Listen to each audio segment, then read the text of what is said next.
So, how do you know that you need knee surgery? Welcome to Happy Knees with Patty B. Well, back in 1992, yeah, that's when I had my first knee injury, like I said in my introductory video.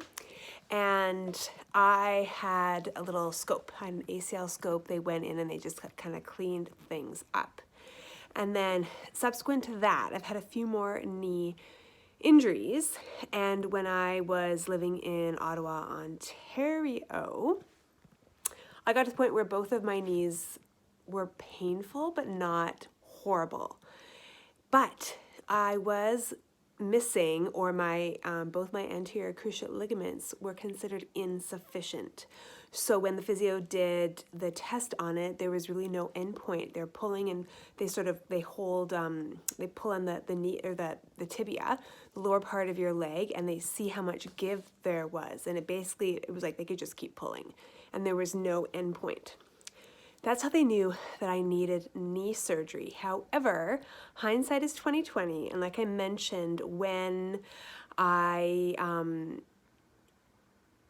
flash forward ahead, I did end up getting osteoarthritis in the knee that was repaired and no osteoarthritis in the knee that wasn't repaired. So my physio today calls me a coper because I can do stuff without even needing a knee brace in the knee that doesn't have an ACL.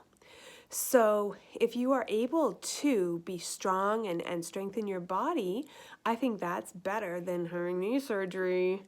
If you don't need it, possibly getting a knee brace to help support you if you need it. I've literally had maybe 2 incidents in the last 20 years where my unrepaired knee gave out. And when I say gave out, it had a little shift in it. Once when I was skiing, and I think once when I was hiking, but it's been really good until I started playing pickleball. But that is a story in itself, which I will talk about later.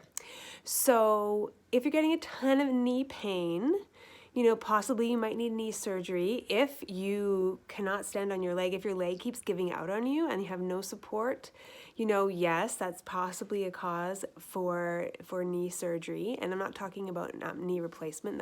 That's going to be different, but this will be more for ligaments. I also had part of my medial meniscus, 80% of my left medial meniscus removed.